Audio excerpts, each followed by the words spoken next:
Hey YouTube family, it's Tiffany coming back with another video, and welcome back to my channel. I am coming back with another video just to kind of piggyback a little bit off of my previous two videos. And so I wanted to come back with an update. One of the things that I wanted to do was make sure that I keep people updated as I'm going through this dating process. And I didn't want to, I didn't want to like be going through like the thick of it and not share that. And then just all of a sudden come out of the blue, out of nowhere, talking about I'm engaged. Oh, and this is what you need to do to get your man or get you a husband or whatever, right? I don't really want to do that. I really just want, I really just wanted to share with you the fact that this is it's a journey, and it has some good times and some hard times. And but God is faithful, and so that's really what this is about. And so I want to share, the last two videos I did was just my lessons learned in dating, right? And so I want to give you I want to tell you kind of give you this update in my life. That's the first thing that I'm going to do. And then the next thing that I'm going to do is give you some ways to understand if a person might be the one for you. And this is based on, my experience. Somebody else may have some criteria that's different, from their experience or whatever. But from my experience, and my experience right now has been, just to reiterate, 7 years, to be exact, 7 years celibate, walking with God. I decided to take a vow of celibacy and wait until marriage to go down that road again, to being with someone. And in the beginning of that process, I had decided that I was not getting married. I did not want to get married. I just wanted to, move to my own beat, travel and help other people take care of their children. But I had this encounter with God. I was a complete heathen, a self-proclaimed atheist prior to that. And then when I had that encounter with God, he let me know that marriage was on the table, that there was a lot on the table, but I had to walk with him first. And so that began this whole 7-year journey of walking with God. And it's been ups and downs, and good and not so good, but all good, but I'm human. So sometimes we go through things and we don't really want to, but it's the best for us.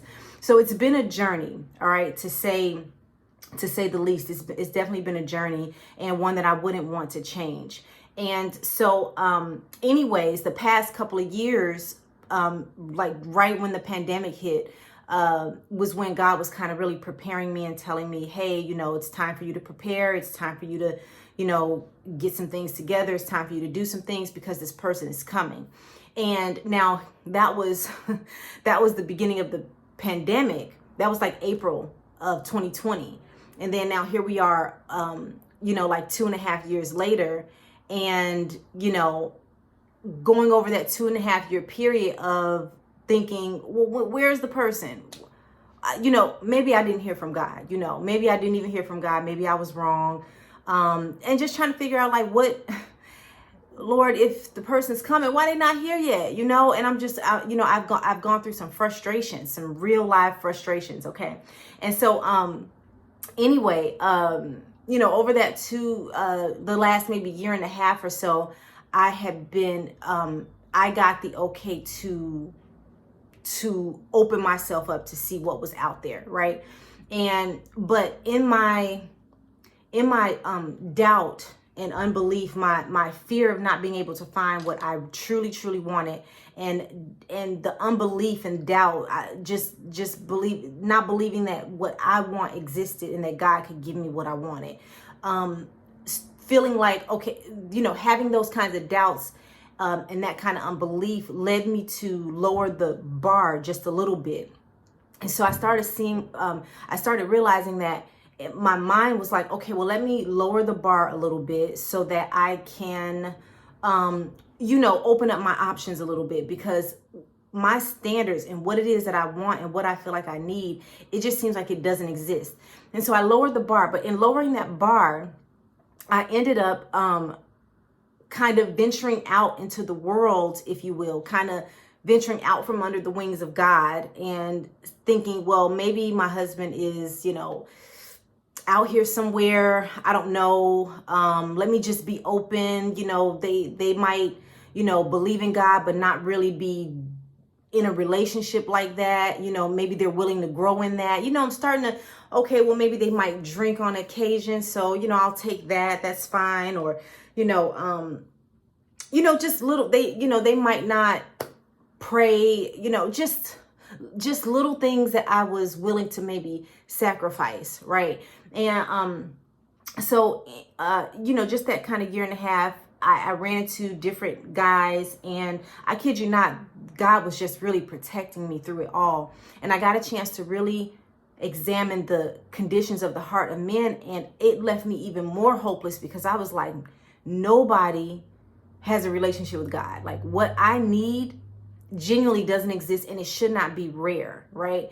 And so I was like, there's just no one, there's no one out there, there's no one for me. And the last person that I, was kind of, we were friends, and I was trying to see if something was there, and that lasted for about 6 months, but it really wasn't anything. We were really we never could get past being friends. We went on 3 dates. It was very formulaic. I think he thought that me having waited so long, that maybe I was weak, and that, I might lower my standards and, give him some, give him some. Okay. But he did not know that over that period of time, it wasn't that I was just waiting at the edge of my seat to find someone that I can give it to. It wasn't like I was holding off and had been, I had developed discipline, real life discipline. So, he couldn't crack that code, right? And so he was very formulaic. He took me out on 3 dates, realized it wasn't going the way he wanted it to go. And then we kind of just stayed in friend zone. And he wasn't so sure about me, and I wasn't so sure. And I was just thinking, man, there's no way that God did all this work in me, built me up, fashioned and shaped me, if you will, only to give me to someone like this. And then I have to wait around for this person to decide on what they want to do, or, I have to wait around until this person realizes what they're supposed to do with me. And I'm realizing that this person does not know what to do with me. He doesn't really know what to do. And so at month 2, I put this reminder in my phone at the 6-month mark. And I said, I'm going to give it 6 months. I'm going to give it a real live chance. Okay. Because I don't want to be one of those people that just gives up, for no reason. Right. And so that's just this fight in me. Really, that's just innate. So I gave it 6 months, and 6-month mark came, and everything lined up. It was time to go. Okay. So, that friendship ended, and we didn't go beyond friends. We didn't get into a relationship. We didn't do anything like that. We literally just stayed friends for 6 months, worked out together. That was pretty much it. But there was nothing more than that. And so, I remember walking away from that, putting the boundary up and saying, no, I'm done with this. I remember walking away from that and running back to the Lord and saying, Lord, I have had enough. I have had enough. I don't want anything else to do with anybody that's out in the world. I need a man. I am certain. I have there's no question about it. I need a man who knows you, who has a relationship with you.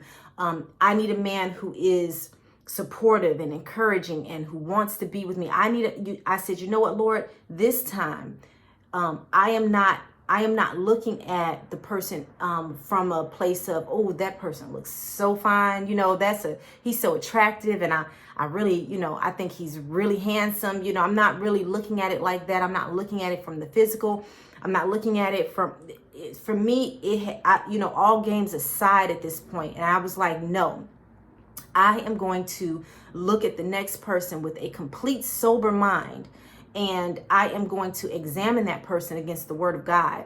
And I am not settling. I cannot do it. I cannot be with someone that does not know God. Why? Because one of the main things in my life is my relationship with God. I am up at 1:45 a.m. every morning. I'm sitting with God with my coffee. Sometimes I'm praying, sometimes I'm talking, sometimes I'm reading, sometimes I'm just sitting in silence. It's our time, right? And so, one of the desires that I have is to be able to share my spiritual life with my person. And I'm realizing that these men don't have no spiritual life, ain't no spirit in them. And how can I share my spiritual life with them without them thinking that I'm trying to convert them? That shouldn't even be a thing, right? So anyway, that was my stance at that point. And so, God had given me a couple of words, Psalm 91, and really allowed me to see hindsight how he was truly, truly, truly protecting me. Now, I had seen it plenty of times and did some videos about the protection of God, but it was like the word really became flesh for me. And I was just thanking God, like, man, you really saved me. You really kept me from getting caught up in a snare, essentially, right? Which is a trap. You really prevented me from doing that. And then, the next thing he told me was, I think it was in Psalm 95, and he was saying, don't be like the children of Israel who hardened their hearts when they heard from me. But when you hear from me, don't be like them and harden your heart. In other words, receive what it is that I say to you next, is what I took it as him saying. And then the next thing that he said to me, it was Proverbs 31, and it was, give me a second, Proverbs 31, the very first verse. And it's sorry, not the very first verse, the 10th verse. It says, an excellent wife who can find? She is far more precious than jewel. And so I was able to receive all the other words God gave me, but that particular word, it was kind of hard to receive it because I had been waiting for so long. And so I'd seen that scripture before, and it was just hard. And I was trying not to harden my heart like the children of Israel and just take God at his word. So I said, you know what? I'm help me with this, Lord, but I'm rolling with you. If you say that he's going to find me, then, he's going to find me. Right. And, so right after that, I would say maybe probably not even a week after that, I was watching this show called, The One That Got Away. And it's a pilot show on Netflix. Yeah, I think it's on Netflix or Amazon Prime. I think it's on Netflix though, but it was a pilot show called The One That Got Away. And it was this group of people, and what the show did was pull people from their past, and they came through this portal, if you will. The people, they would go and meet the person at the portal, and the person would come through this portal. And when they get to their side of the portal, all the smoke clears, the lights come on, they can see who the person is.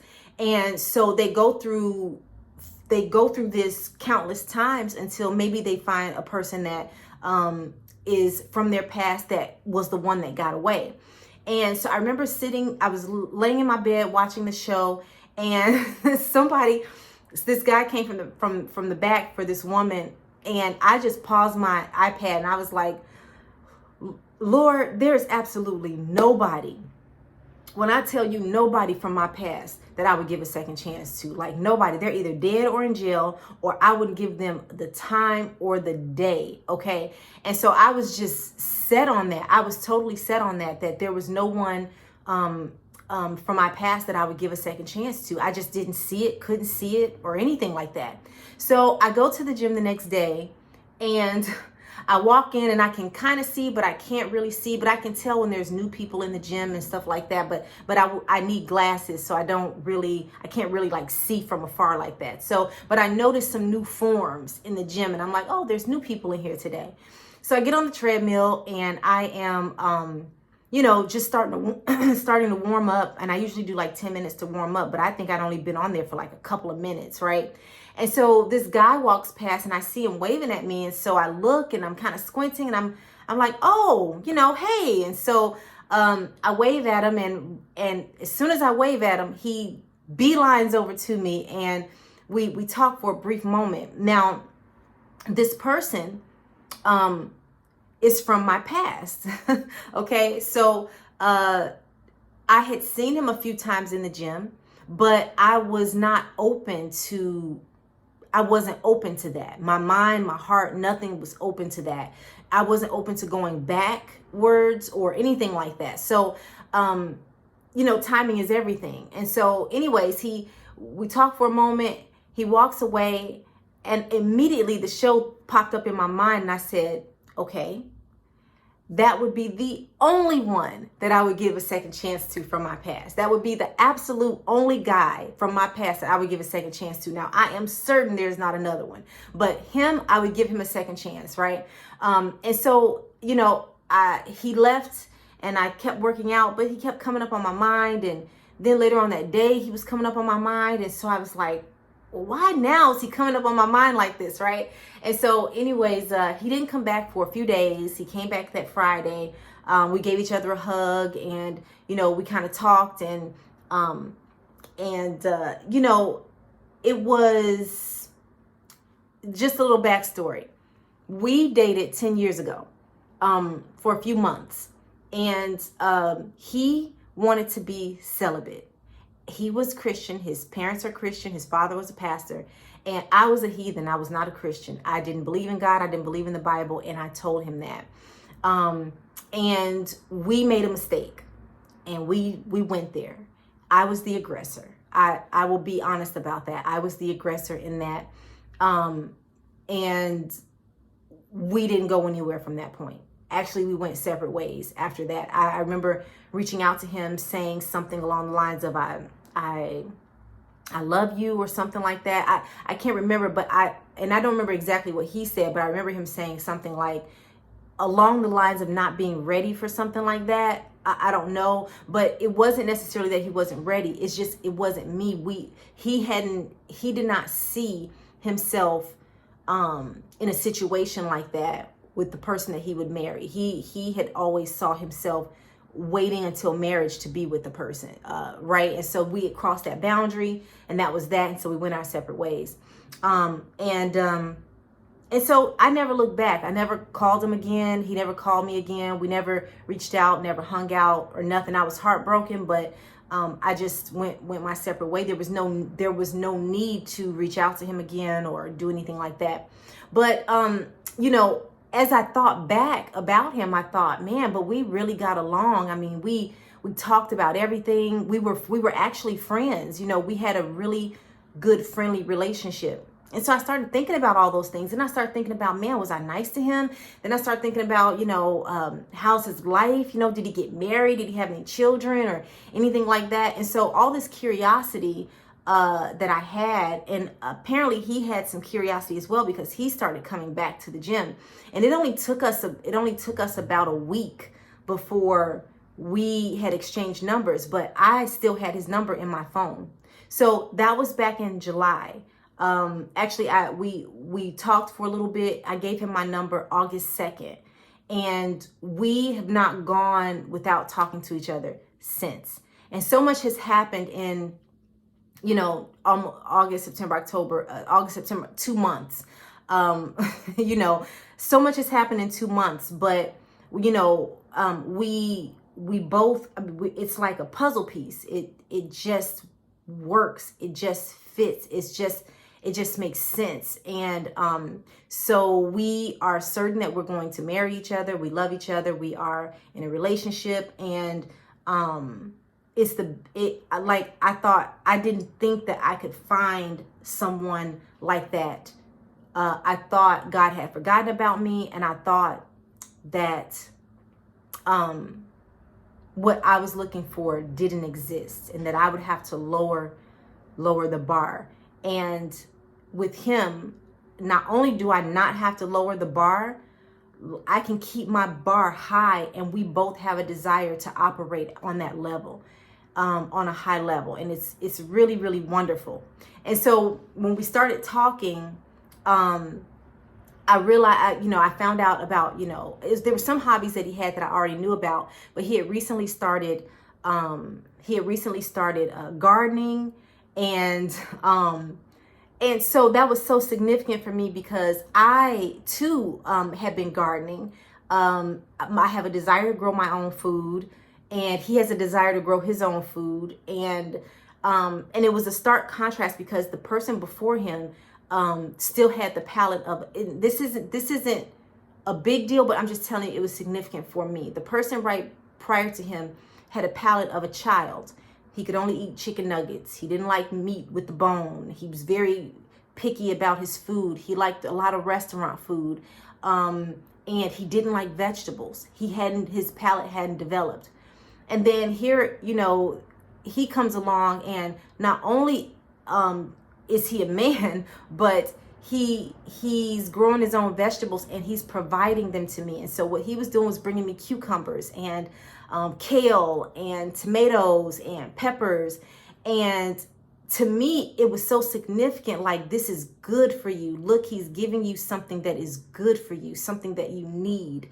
And it was just significant for me personally. And I think God does that, and when it's him there doing certain things, he makes it special. And so he's made this so special for both him and me in ways that, I don't have enough time to even say or talk about. But he's my honey. He's so sweet to me. He's so good to me. He's so kind to me, so loving, so supportive. And I have been able to examine him against the word of God. And he did not even realize how I was examining him necessarily. And he did not know all the things that God had told me, in terms of how I can identify who that person is. He didn't know, any of those things. But I remember when I told him that I have been celibate for 7 years, he is the only person that celebrated that. Not only did he celebrate that, but I would say a few days later, he texts me and says, I want to go on this journey with you. And I was just floored. I was like, what? And so my antennas go up and I'm like, well, wait a minute. Now, why do you want to go on this journey with me? So I call him and I say, well, now, why do you want to go on this journey with me? Like, what's your end goal? Are you just going on this journey for yourself, or are you actually doing it with me? Or, and what's our end goal? And so these were the conversations we were having, and I was asking very hard questions, and he was not afraid of that, and he was answering them, and he was so certain and so sure, and so there was no shiftiness or waviness or doubt. He was certain. There was a level of stability there, and he was not wavering in what he wanted and his desires and his timeline. He wasn't hiding anything. He wasn't afraid of anything, and he was sure of what he wanted, and there was just no wavering, and that was just so refreshing to me. So anyways, I can go on and on and on and on and on about him, y'all, but my point is 7 years, when God brought us together, it had been exactly 7 years that I had been celibate, walking with God. And what was so crazy is that it had been exactly 10 years to the day, like literally 10 years, since him and I started dating 10 years ago, the same time, this exact same time, exact same season. We were at the end of summer. We started talking to each other, went through fall, got past his birthday, and then that was it, right, in October. And so the same timeline, but here we are starting again. And so one thing that was so significant that he said to me was, I said to him, I said, the very thing that I wanted from you 10 years ago, I'm getting now. And he says, well, the very thing that I wanted from you 10 years ago, now I'm getting. And what I wanted from him was commitment, a relationship. I wasn't necessarily thinking about marriage at the time exactly.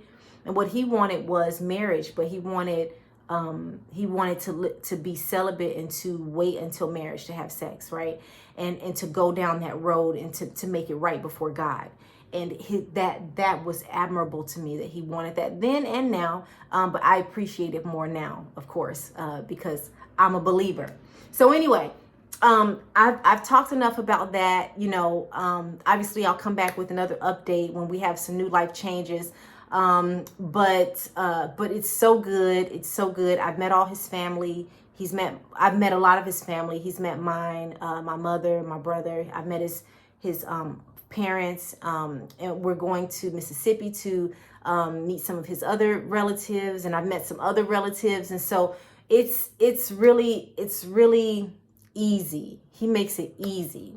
He makes it very easy. So anyway, with all that being said, based on what I have seen and my experience, I want to give you some ways that you can really understand whether the person that you're considering, it may or may not be the one for you. I want to give you just a couple of things that I noticed that was very key.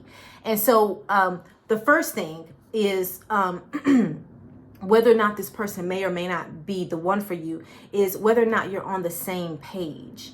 And when I say the same page, I'm talking about in terms of interests, values, your lifestyles, religious views, like, are you on the same page? And the reason I say that is because, prior to him, the other people, let's just say the previous person, our lifestyles were completely different. He initially said that he was a Christian, but eventually he said he's not a Christian and he doesn't believe in those things, right? He doesn't believe in God. He just said he doesn't believe in anything. Our lifestyles were totally different.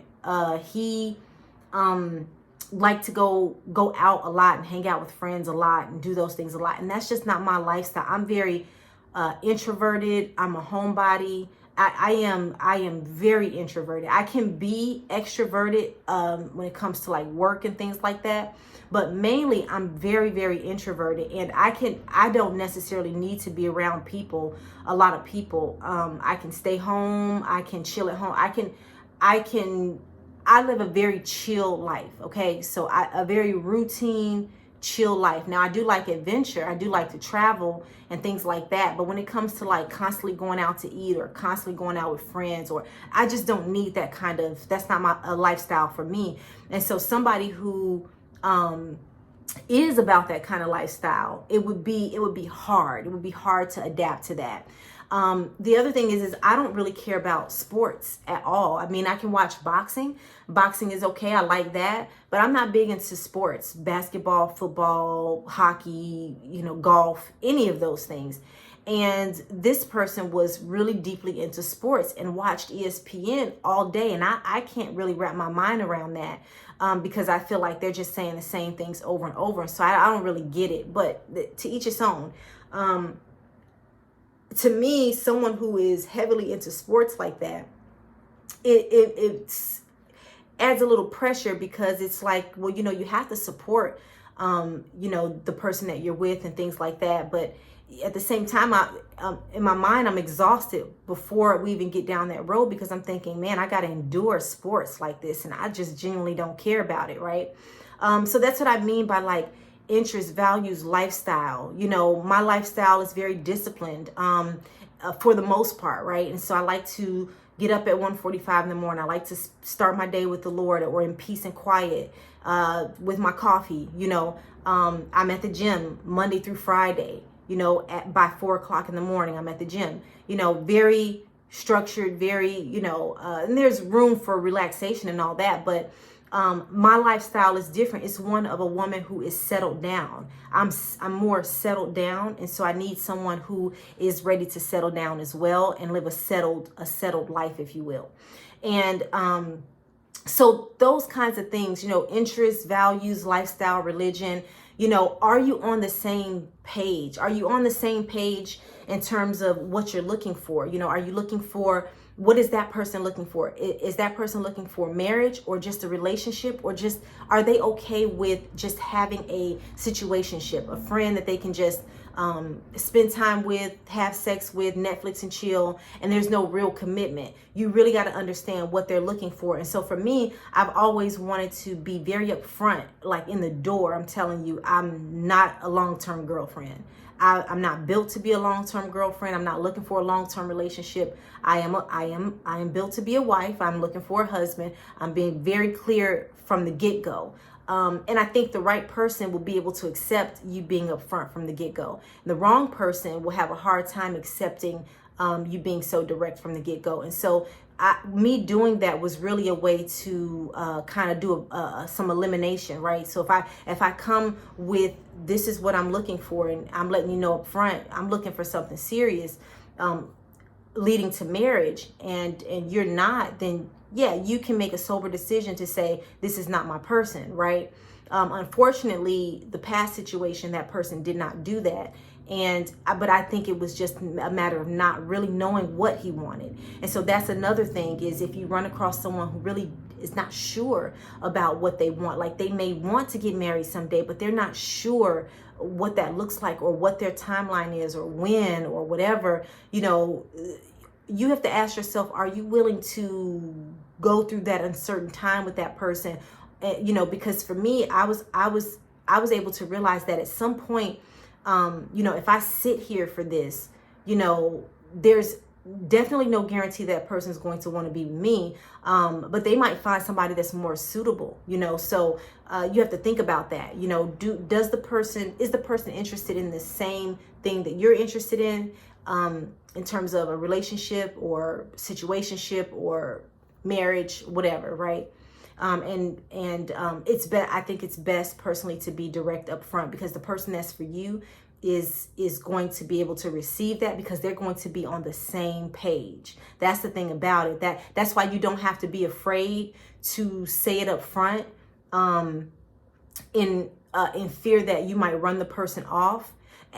Actually, you would want to run the person off. If it's the wrong person, you want them to run when you say those things, because that's exactly what you want, and they don't. And so you don't want them to stick around if that's not what they want, right? So yeah, you want to be upfront. You don't want to be afraid to be upfront. And if they're going to run, let them run, right? And let it be. That may not be, and probably is not, the one for you. So to determine whether they may or may not be the one for you is whether or not you're both on the same page. If you're on the same page, bing, that's a check mark, and you can keep going down the line and examining other things. The other thing is not only being on the same page, but at the same time. And so that's the whole timeline thing. Is your timeline, man, I don't want to be in a relationship for 5 years, or, I don't want to, get married, in the next 6 months, whatever that is, whatever your timeline is, it needs to be the same, because it's unfortunate for you to be ready for something and the other person is not, and vice versa.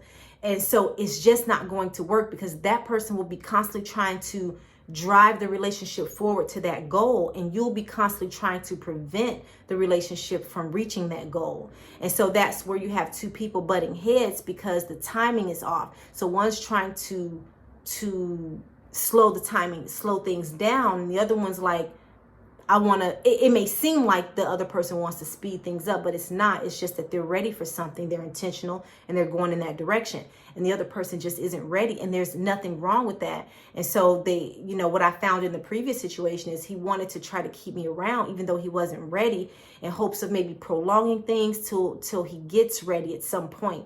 But you can't do that. And it definitely hinders a person that's, it's hindering both ways, to be honest, and so the other thing, so if you're both on the same page at the same time, so you're on the same timeline, and then looking in the same direction, and so that's the third thing, are you both looking in the same direction, right? Are you going in the same direction for the same, and looking in this towards the same things, so also with that timeline, you want to think about, what's your timeline for having children? For me, my timeline is limited. I'm like, I got 3 years. I got a 3-year timeline that I can have more children. I'm willing to do it. But after that 3 years, it's iffy. That would be God saying it's meant to be, because it wouldn't be a choice of mine. Right. So my timeline is different versus you have someone who their timeline is like, look, I have time. I have, at least 5 years that I can 5 to 7 years before I'm ready to have children. Then that's not going to work. There's just no need to force it. It's just going to be a problem.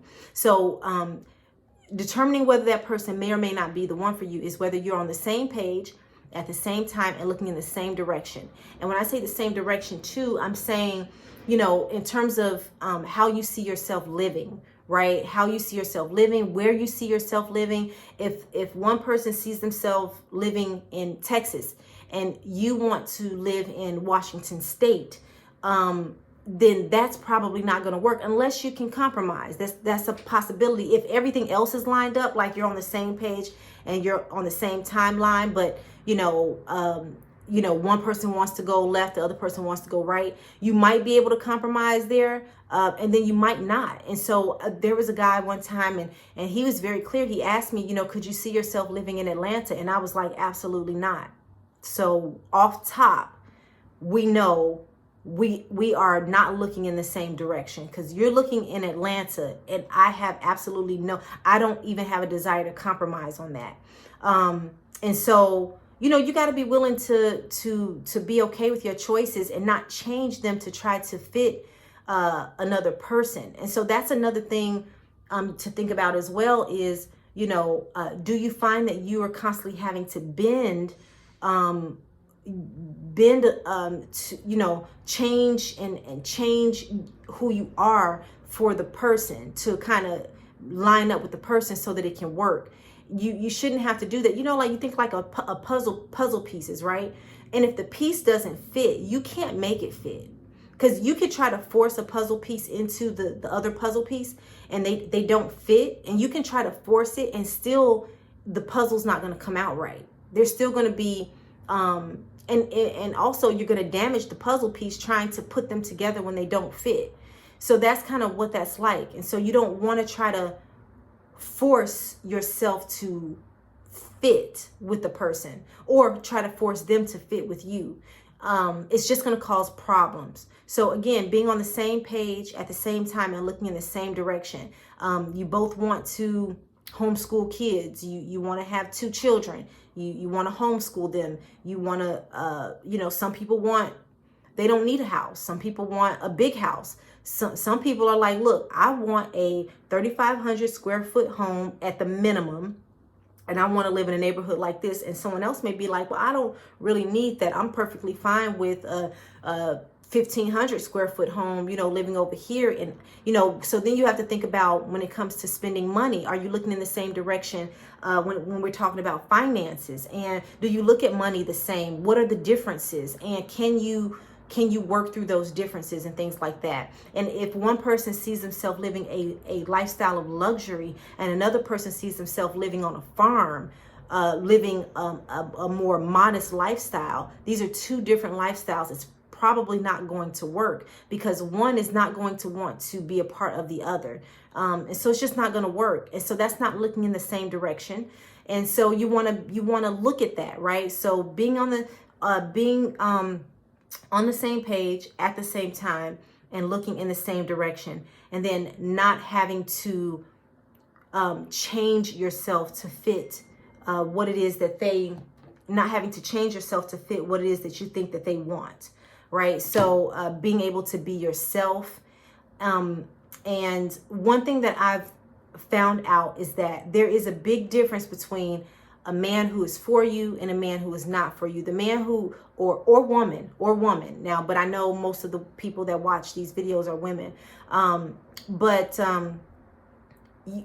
person that's for you, you're really not going to have to, all relationships require some level of change, but the nature of you is not going to have to change.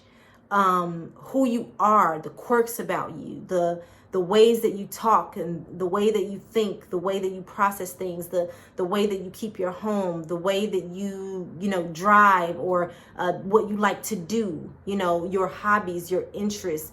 You're not going to have to change those things. Nothing about you, who you naturally are, you won't have to change. The person's going to accept you and desire for you to be who you really are.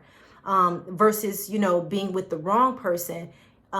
If you don't find yourself having to compromise who you are to change, to fit or to be with them, you'll find them trying to change you, or vice versa, right? You trying to change them to be something that they are not, right? And so I can't change a man. If I want a man that's in business and he's a businessman and he's, that's what he does, and I see this a certain way. I cannot force a blue collar person who doesn't see that in his life, I can't force him to be that, right? And so if I can't accept this man for who he is, and that is who he is today, not anticipating him changing for me someday, but accept him for who he is this day, then that's not the person for me, right?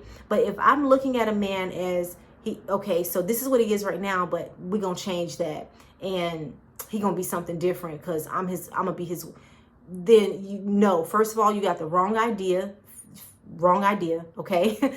And second, you can't change a person. If you look at the person right now in front of you, and if you can accept and love that person for who they are right now, then any change they make later on for the relationship is a plus. But don't expect it. Expect that the person, can I marry who that person is right now? I'm looking at this person, right? I'm not expecting them to change. I'm not expecting them to, change who they are. I'm not expecting them to accommodate me in certain way. There's certain things I'm just not expecting. But if the way that person is right now is what I need, and I love him the way that he is, I can accept him the way that he is, and any positive changes he makes is a plus, then that's a good thing, right? And vice versa. And then the other thing is examine, when you examine them against the word of God, what do you come up with? Because that's going to help determine also if this person is for you or not. One thing that I understood is, I cannot have a stingy man. And when I say stingy, it's not that I need everything that he has or anything like that. I'm saying the stinginess is a matter of the heart, right? And so another way of saying it, like I say, I need a man who is generous with his time, his effort, and his resources. And a man who is generous with his time, effort, and resources is a giving man. His heart is open to give. And so it's not that I need all his time.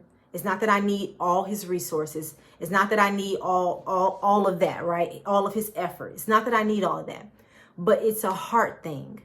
And I have seen what it's like, what a stingy man is like. I've seen that. He's not going to take care of you. He's not going to provide for you. He's not going to take care of you. He's not going to be open to you and generous to you and loving towards you. Because if he's stingy with his time, effort, and resources, he's also going to be stingy with so many other things that one may need. He might be stingy with his affection, right? He might be stingy with his support and his encouragement. He might be stingy with just his letting you into his life. He might be stingy with love, not being able to really give love like that, right? He might be stingy in so many different ways. And I know for me, I don't need that. Another thing is I need a patient man. I need a kind, a gentle man, but I also need him to be a man. I'm not trying to get him to be like me, but I am trying to see if the fruit of the Spirit is in this man naturally. Like he's not trying to operate in the fruit of the Spirit in his own flesh. And so one way for me to be able to identify that was just to observe him. I did not tell him that I was trying to see if he was kind or generous or all that. So I didn't tell him what it was that I wanted or anything like that, right? I just observed him. And one thing I've realized is a person who is putting on an act can't keep the act up very long. And they usually can drop the act in about, I would say, 4 to 6 weeks, the act will drop. And you'll know if that person is consistent. Are they enduring? Are they putting on a show in terms of being supportive and loving and kind and patient and all those things, right? Give it a month and a half, max.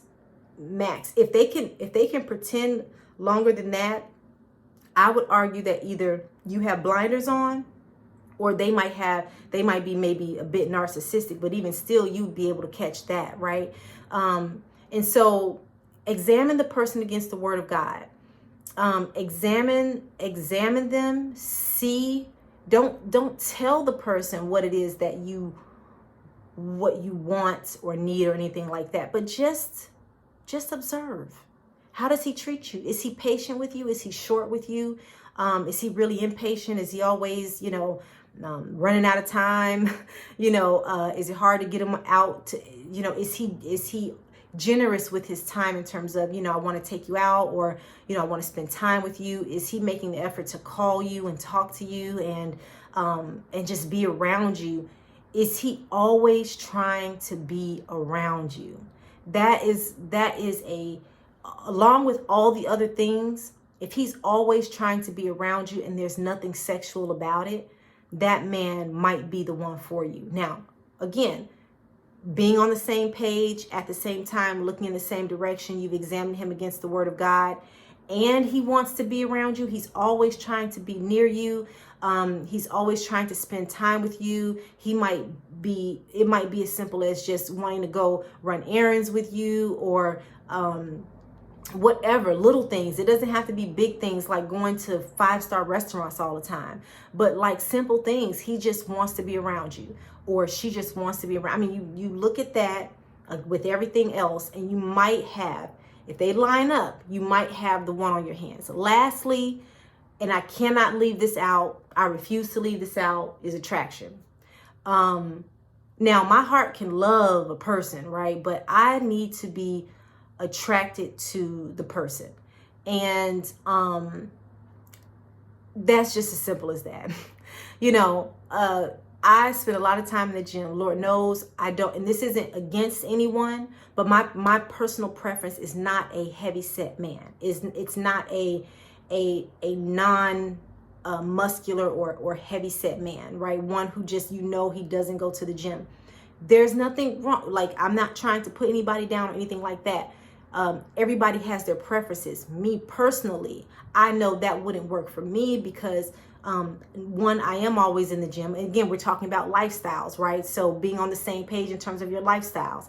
If I'm constantly always in the gym, or I'm watching what I eat for the most part, and I'm very particular about it for different health reasons and things like that, I need someone who's just as health conscious, or has a complete desire to be just as health conscious.